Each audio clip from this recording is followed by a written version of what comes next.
नमस्कार विद्यार्थी मित्रांनो, स्वागत आहे तुमचं SK MPSC अकॅडमी या आपल्या यूट्यूब चॅनलमध्ये। आज दिनांक 12 सप्टेंबर 2024 वार आहे गुरुवार। तुमच्यासाठी घेऊन आलो आहे संपूर्ण वृत्तपत्र विश्लेषण, ज्यामध्ये या ठिकाणी आपण Loksatta newspaper, the Indian express, the Hindu या न्यूजपेपरमध्ये ज्या कोणत्या न्यूज स्पर्धा परीक्षा दृष्टिकोनातून महत्त्वाच्या असतात त्यांना या ठिकाणी आपण डिस्कस करत असतो। जी काही आजची डिस्कशन आहे या ठिकाणी आपण महाराष्ट्र राज्य रस्ते विकास महामंडळ, सेमीकंडक्टर भरती ओटी, क्वाड गट, युनायटेड नेशन सिक्युरिटी काउन्सिल, लोकलेखा समिती, अनुसंधान नॅशनल रिसर्च फाउंडेशन आणि इंडियन रेसिडेंट संदर्भात ज्या काही न्यूज आहेत या सर्व न्यूजना या ठिकाणी मित्रांनो आपण MCQ क्वेश्चनच्या माध्यमातून स्टडी करणार आहोत। चला तर जे काही आजचे आप डिस्कशन आहे तिला या ठिकाणी आता आपण सुरुवात करूया।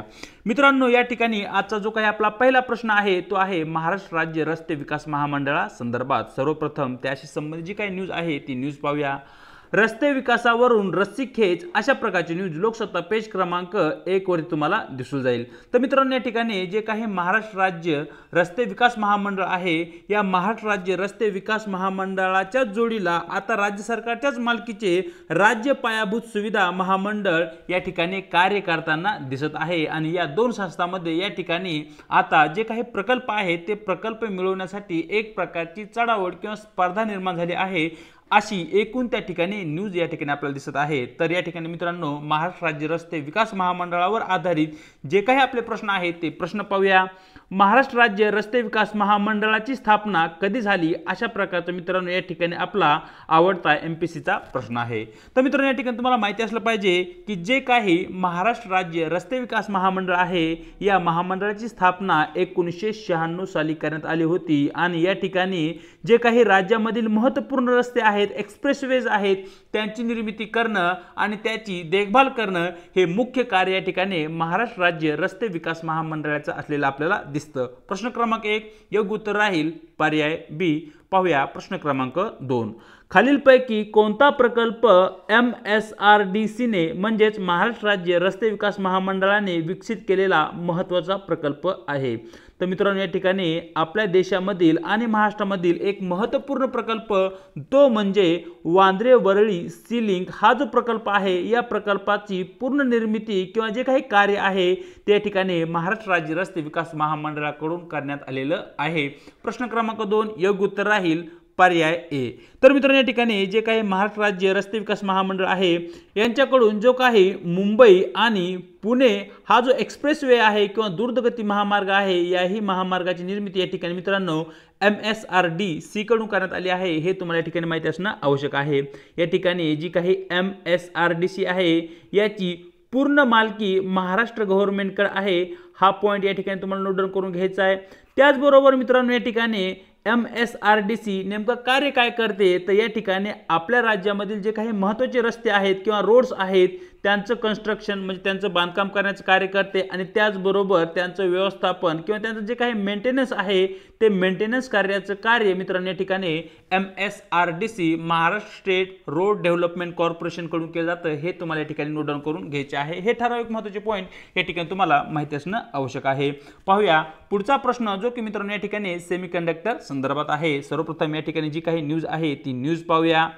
पुरवठा साखळीतील लवचिकता महत्त्वाची अशा प्रकारची न्यूज लोकसत्ता पेज क्रमांक 5 वरती तुम्हाला दिसून जाईल। अलीकडेच ग्रेटर नोएडा या ठिकाणी सेमिकॉन 2024 जी काही परिषद आहे त्या परिषदेमध्ये पंतप्रधान नरेंद्र मोदी यांनी ते वरील भाष्य या ठिकाणी केलेलं आहे। या ठिकाणी जे काही सेमीकंडक्टर आहे ते सेमीकंडक्टर संदर्भात एकूण जागतिक स्तरावर विविध देशांमध्ये एक प्रकारची स्पर्धा या ठिकाणी मित्रांनो निर्माण झाली आहे। कारण या ठिकाणी जे काही सेमीकंडक्टर आहे त्याचं खूपच या ठिकाणी आपल्याला महत्त्व असलेलं दिसतं। आजच्या जगामध्ये जे काही स्मार्टफोन आपण वापरतो, त्याचबरोबर जी काही इलेक्ट्रिकल वाहने आपण वापरतो आणि जे काही कृत्रिम बुद्धिमत्ता आहे यासारख्या विविध घटकांमध्ये या ठिकाणी आपण सेमीकंडक्टर नावाची जी काही चिप आहे ती चिप वापरत असतो। या ठिकाणी खालच्या पिक्चरमध्ये तुम्ही पाहू शकताय या ठिकाणी ही जी चिप आहे ती प्रत्येक इलेक्ट्रिकल जे काही वस्तू आहे त्या इलेक्ट्रिकल वस्तूला कार्यान्वित करण्यासाठी या चिपची गरज असते। या चिपशिवाय या ठिकाणी ती जी इलेक्ट्रिकल वस्तू आहे ती निरुपयोगी ठरते, ती बिना कामाची ठरते। यामुळे या ठिकाणी जागतिक स्तरावर सध्या विविध देशांमध्ये सेमीकंडक्टर निर्मिती आणि त्या संदर्भात जे काही रॉ मटेरियल आहे याच्या निर्मितीसाठी एक प्रकारची स्पर्धा निर्माण झाली आहे आणि त्यामध्ये भारतही आता सहभागी झाला आहे आणि त्या अनुषंगाने भारत सरकारकडून पावले उचलली जात आहेत, असा एकूण या न्यूजचा या ठिकाणी मित्रांनो संदर्भ आहे। या न्यूजला धरून जे काही आपले प्रश्न आहेत ते प्रश्न पाहूया। इलेक्ट्रॉनिक उपकरणामध्ये सेमीकंडक्टरचे मुख्य महत्त्व किंवा कार्य काय आहे? तर मित्रांनो या ठिकाणी जे काही इलेक्ट्रॉनिक साधने आहेत त्या इलेक्ट्रॉनिक साधनामध्ये जो काही विद्युत प्रवाह असतो तो विद्युत प्रवाह नियंत्रित करण्याचं कार्य या ठिकाणी मित्रांनो सेमीकंडक्टरच्या माध्यमातून केलं जातं।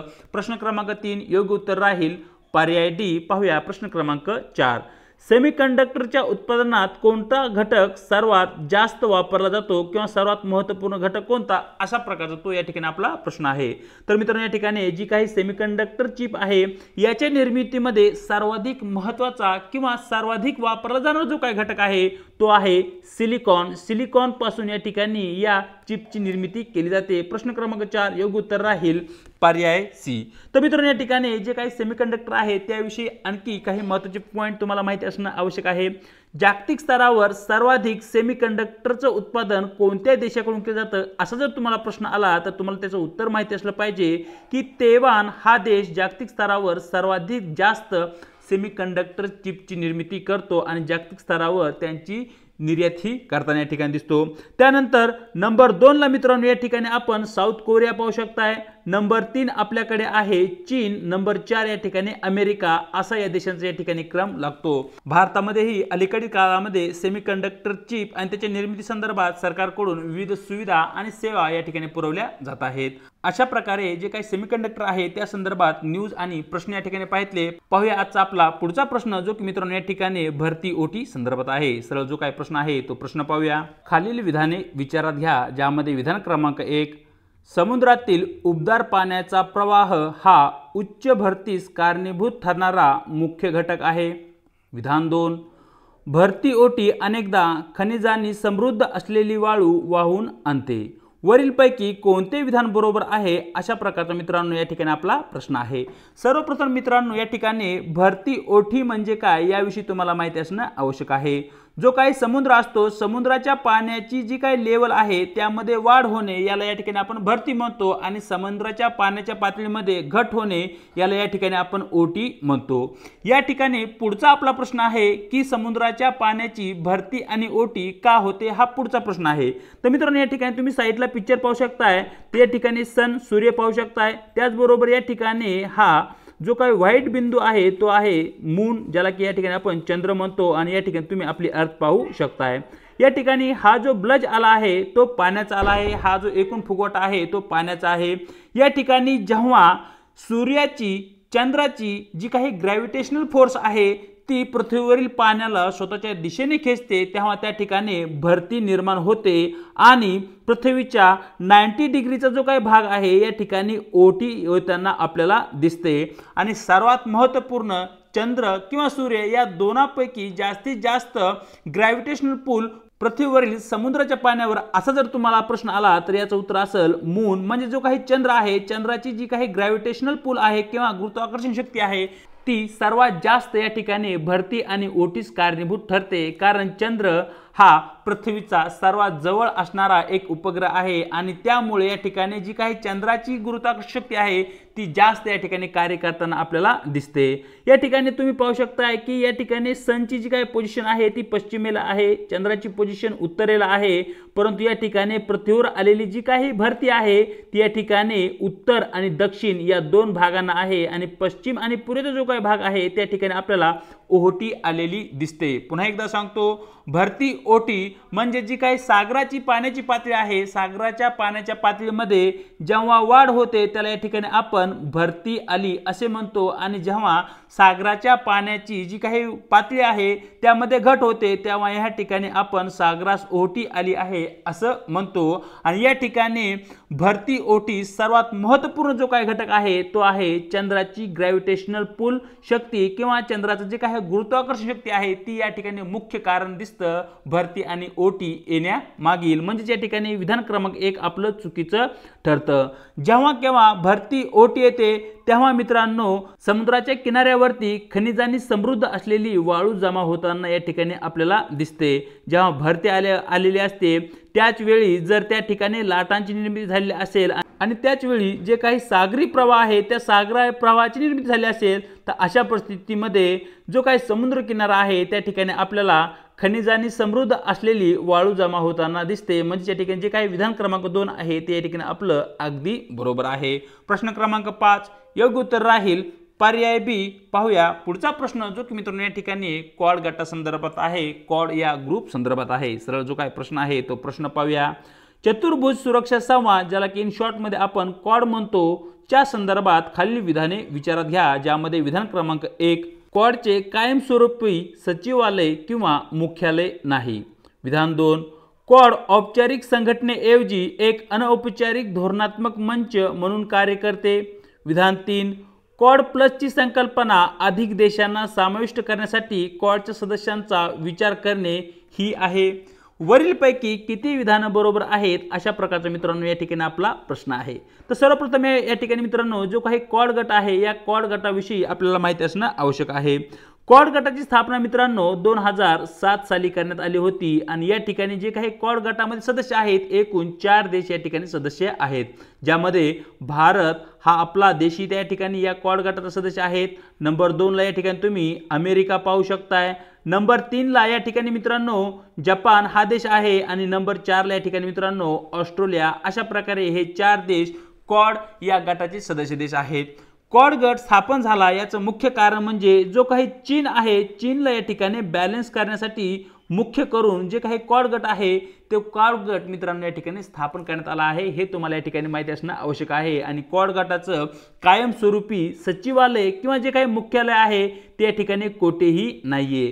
त्याचबरोबर क्वाड गट एक अनौपचारिक धोरणात्मक मंच म्हणून या ठिकाणी कार्य करताना आपल्याला दिसतो. आणि या ठिकाणी जो काही क्वाड प्लसची जी काही संकल्पना आहे क्वाड प्लसची संकल्पना अशी आहे की एखाद्या विशिष्ट विषयासाठी किंवा एखाद्या विशिष्ट कार्यासाठी जे काही इतर देश आहेत त्या इतर देशांना क्वाड गटासोबत जोडणे ही संकल्पना या ठिकाणी आहे. जे काही विविध देश आहेत त्या देशांना क्वाड गटामध्ये समाविष्ट करणे ही त्याची या ठिकाणी संकल्पना नाहीये. म्हणजेच मित्रांनो या ठिकाणी जे काही विधान क्रमांक 1 आहे ते या ठिकाणी अगदी बरोबर आहे.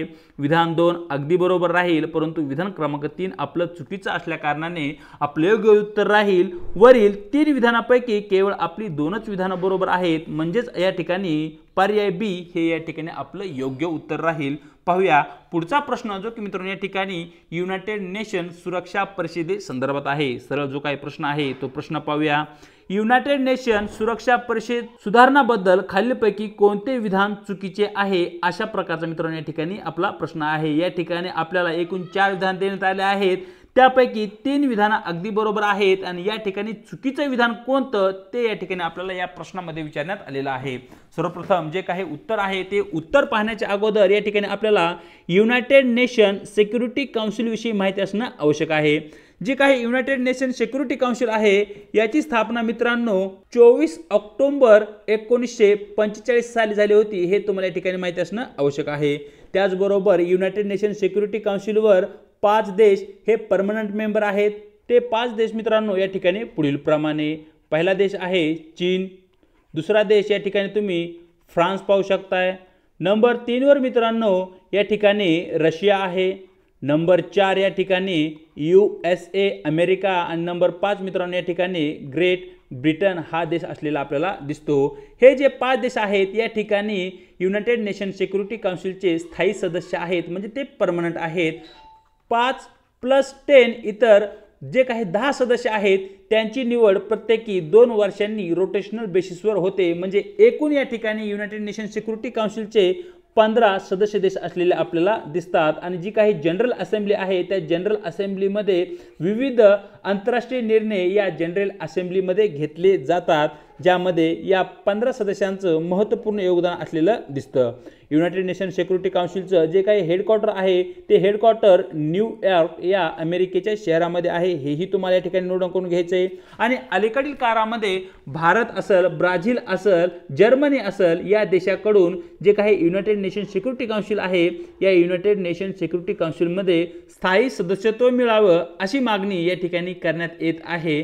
त्यामुळे अलीकडील काळामध्ये युनायटेड नेशन सुरक्षा परिषद ही न्यूजमध्ये असलेली आपल्याला दिसते। तर मित्रांनो या ठिकाणी जे काही प्रश्न क्रमांक 7 आहे या प्रश्न क्रमांक 7चं आपलं योग्य उत्तर राहील पर्याय सी, सर्व स्थायी सदस्यांच्या पाठिंब्याशिवाय सुधारणा साध्य करणे, हे या ठिकाणी आपले योग्य उत्तर राहील।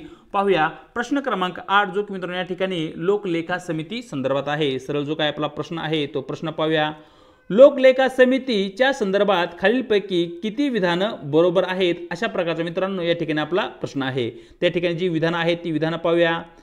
पब्लिक अकाउंट कमिटीचे अध्यक्ष विरोधी पक्षातून निवडले जातात। विधान 2, पब्लिक अकाउंट कमिटी नियामकांच्या अधिकाऱ्यांना पुराव्याशिवाय बोलू शकत नाही। विधान 3, पब्लिक अकाउंट कमिटी ज्याला की या ठिकाणी आपण लोकलेखा समिती म्हणतो चे सदस्य 2 वर्षाच्या कालावधीसाठी निवडले जातात। खालील कोड वापरून योग्य उत्तर निवडा, अशा प्रकारचा मित्रांनो या ठिकाणी आपला प्रश्न आहे। तर मित्रांनो या ठिकाणी जी काही पब्लिक अकाउंट कमिटी आहे ती एक स्थायी समिती आहे, ती एक स्टँडिंग कमिटी आहे, हे तुम्हाला या ठिकाणी माहिती असणं आवश्यक आहे। जसे की मागच्या काही लेक्चरमध्ये आपण चर्चा केली आहे, स्थायी समितीमध्ये एकूण 22 सदस्य असतात, ज्यापैकी 15 सदस्य हे लोकसभेपासून निवडले जातात आणि मित्रांनो 7 सदस्य हे राज्यसभेपासून निवडले जातात। या ठिकाणी जी काही लोकलेखा समिती आहे ती एक स्थायी समिती आहे आणि या समितीचे जे काही अध्यक्ष आहेत ते विरोधी पक्षातून निवडले जातात। हे जे विधान आहे ते या ठिकाणी अगदी बरोबर आहे। त्याचबरोबर या ठिकाणी लोकलेखा समिती विविध अधिकाऱ्यांना पुराव्याशिवाय या ठिकाणी बोलू शकते, परंतु जे काही नियामकांचे अधिकार आहेत, नियामक म्हणजे कोण, जे काही सेबी आहे ही एक नियामक बॉडी आहे, आरबीआय ही एक नियामक बॉडी आहे, सेबी शेअर मार्केटचं नियमन करण्याचं कार्य करते, आरबीआय आपल्या देशातील जे काही बँकिंग व्यवस्था आहे त्या बँकिंग व्यवस्थेचं नियमन करण्याचं कार्य करते। मग या ठिकाणी सेबीचे अधिकारी असतील किंवा जे काही आरबीआयचे अधिकारी आहेत यांची जर चौकशी करायची असेल तर त्या परिस्थितीमध्ये लोकलेखा समितीकडे सबळ पुरावे असणं आवश्यक आहे। जर त्यांच्याकडे पुरावा नसेल तर ते या ठिकाणी या नियामक संस्थांचे जे काही अधिकारी आहेत त्यांना चौकशीसाठी बोलवू शकत नाहीत। म्हणजेच या ठिकाणी विधान क्रमांक 2 ही मित्रांनो आपलं अगदी बरोबर आहे आणि विधान क्रमांक 3 मित्रांनो या ठिकाणी आपलं चुकीचं आहे। जी काही लोकलेखा समिती आहे ती वार्षिक समिती आहे, प्रत्येक वर्षी या ठिकाणी या समितीचे जे काही सदस्य आहेत त्यांची निवड केली जाते आणि या ठिकाणी प्रत्येक वर्षानंतर तिचं विसर्जनही केलं जातं। म्हणजे या ठिकाणी जो काही 2 वर्षाचा कालावधी आहे तो या ठिकाणी चुकीचा देण्यात आलेला आहे। म्हणजेच मित्रांनो प्रश्न क्रमांक 8चं योग्य उत्तर राहील पर्याय बी, वरील 3 विधानापैकी केवळ आपली 2च विधानं बरोबर आहेत। पाहूया आजचा आपला प्रश्न क्रमांक 9 जो की मित्रांनो या ठिकाणी अनुसंधान नॅशनल रिसर्च फाउंडेशन संदर्भात आहे। सरळ जो काही प्रश्न आहे तो प्रश्न पाहूया। अनुसंधान नॅशनल रिसर्च फाउंडेशनच्या संदर्भात खालील विधाने विचारात घ्या, ज्यामध्ये विधान क्रमांक 1, भारतातील विज्ञान आणि अभियांत्रिकी संशोधनाला चालना देण्यासाठी निधी देणारी संस्था म्हणून तिची रचना करण्यात आली आहे। विधान 2, अनुसंधान नॅशनल रिसर्च फाउंडेशन शालेय स्तरावरील विद्यार्थ्यांना अनुदान आणि शिष्यवृत्ती प्रदान करून भारतीय संशोधनास प्रोत्साहन देते। विधान 3, भारताचे पंतप्रधान अनुसंधान नॅशनल रिसर्च फाउंडेशनच्या गव्हर्निंग बोर्डाचे अध्यक्ष आहेत। वरीलपैकी कोणते विधान बरोबर आहे, अशा प्रकारचा मित्रांनो या ठिकाणी आपला प्रश्न आहे। तर मित्रांनो या ठिकाणी जर कोणत्याही देशाला विकास करायचा असेल तर त्या देशाचं रिसर्च आणि जे काही डेव्हलपमेंट आहे या ॲक्टिव्हिटीवर सर्वाधिक फोकस केलं पाहिजे। कारण जे काही अमेरिका असेल, जर्मनी असेल किंवा जे काही युरोपियन देश आहेत या देशामध्ये मोठ्या प्रमाणावर रिसर्च आणि डेव्हलपमेंट ही जी क्षेत्र आहे या क्षेत्रामध्ये मोठ्या प्रमाणावर फोकस केलं जातं। त्याचमुळे या देशामध्ये विविध नवनवीन कंपन्या आपल्याला इस्टॅब्लिश झालेल्या दिसतात। मग त्या दृष्टिकोनातून सध्या भारत सरकार ही मागच्या काही वर्षापासून प्रयत्न करताना या ठिकाणी आपल्याला दिसत आहे। भारतीय विज्ञान आणि अभियांत्रिकी संशोधनाला चालना देण्यासाठी या ठिकाणी मित्रांनो जी काही निधी देणारी संस्था आहे ती निधी देणारी संस्था म्हणून या ठिकाणी अनुसंधान नॅशनल रिसर्च फाउंडेशनची या ठिकाणी निर्मिती करण्यात आली आहे आणि या फाउंडेशनचे जे काही अध्यक्ष आहेत त्याचे अध्यक्ष मित्रांनो देशाचे पंतप्रधान असतात. म्हणजे या ठिकाणी विधान क्रमांक 1 आणि विधान क्रमांक 3 अगदी बरोबर आहे, परंतु विधान क्रमांक 2 मित्रांनो या ठिकाणी आपलं चुकीचं आहे. अनुसंधान नॅशनल रिसर्च फाउंडेशन कडून जे काही अनुदान दिलं जातं किंवा जी काही शिष्यवृत्ती दिली जाते ती विद्यापीठ स्तरावरील जे काही विद्यार्थी असतील किंवा जे काही संस्था स्तरावरील विद्यार्थी आहेत त्यांना दिली जाते, हे तुम्हाला या ठिकाणी माहिती असणं आवश्यक आहे. प्रश्न क्रमांक 9 योग्य उत्तर राहील पर्याय डी केवळ विधान क्रमांक 1 आणि विधान क्रमांक 3 बरोबर. पाहूया आजचा आपला शेवटचा प्रश्न जो की मित्रांनो या ठिकाणी इंडियन रेसिडेंट संदर्भात आहे. सरळ जो काही प्रश्न आहे तो प्रश्न या ठिकाणी पाहूया. Consider the following statement. Statement 1, India is the first country to sign a comprehensive economic partnership agreement, that is CEPA, with the United Arab Emirates. Statement 2, the largest group of foreign residents living in the UAE is Indians. Which of the statement given above are correct? That is our question. तर मित्रांनो या ठिकाणी जे काही comprehensive economic partnership आहे या comprehensive economic partnership agreement विषयी तुम्हाला माहिती असणं आवश्यक आहे. कॉम्प्रिहेन्सिव्ह इकॉनॉमिक पार्टनरशिप ही एक फ्री ट्रेड ची ॲग्रीमेंट आहे. म्हणजे या ठिकाणी एखाद्या देशामधून जी काही वस्तूंची आयात दुसऱ्या देशामध्ये होते ती आयात करत असताना त्या ठिकाणी शून्य शुल्क किंवा शून्य टेरिफ लावलं जाईल किंवा या ठिकाणी कमीत कमी टेरिफ लावणे अशा प्रकारचा तो ॲग्रीमेंट आहे. आणि भारत हा पहिला देश आहे ज्याने की कॉम्प्रिहेन्सिव्ह इकॉनॉमिक पार्टनरशिप ॲग्रीमेंटच्या अंतर्गत या ठिकाणी युनायटेड अरब अमिरात सोबत करार केलेला आहे. म्हणजे या ठिकाणी विधान क्रमांक 1 या ठिकाणी आपलं अगदी बरोबर आहे. आणि सर्वात जास्त भारतीय मित्रांनो या ठिकाणी युनायटेड अरब अमिराती मध्ये असलेले दिसतात. या ठिकाणच्या विविध कारखान्यांमध्ये किंवा विविध क्षेत्रामध्ये या ठिकाणी भारतीय जे आहेत ते कार्य करताना आपल्याला दिसतात. म्हणजे विधान 2 ही मित्रांनो या ठिकाणी अगदी बरोबर आहे. प्रश्न क्रमांक 10 योग्य उत्तर राहील पर्याय सी विधान 1 आणि विधान 2 ही दोन्ही विधान मित्रांनो या ठिकाणी आपली बरोबर आहेत. तर मित्रांनो अशा प्रकारे जे काही आपलं वृत्तपत्र डिस्कशन आहे ते या ठिकाणी आपण पूर्ण केलं आहे. व्हिडिओ आवडला तर व्हिडिओ लाईक करा, आपल्या मित्रांसोबत शेअर करा आणि आपल्या लेक्चर सिरीज विषयी तुम्हाला काय वाटतं हे कमेंट बॉक्समध्ये नक्की कळवा. चॅनलवरती जर नवीन असाल तर चॅनलला अवश्य एकदा सबस्क्राईब करून घ्या. त्याचबरोबर व्हिडिओच्या डिस्क्रिप्शन बॉक्समध्ये देण्यात आलेली आपल्या टेलिग्राम चॅनलची जी काही लिंक आहे त्या ठिकाणी तुम्हाला आपले टेलिग्राम चॅनल सुद्धा जॉईन करायचे आहे, ज्याच्या माध्यमातून आपल्या प्रत्येक व्हिडिओच्या लिंक्स त्याचबरोबर स्पर्धा परीक्षेसंदर्भात महत्त्वपूर्ण अपडेट आणि येणाऱ्या काळामध्ये लवकरच जी काही आपलं डिस्कशन आहे त्याची PDF फाईल ही या ठिकाणी तुम्हाला अवेलेबल करून दिली जाईल. आज इथेच थांबत आहोत. भेटूया एका नवीन व्हिडिओ सोबत.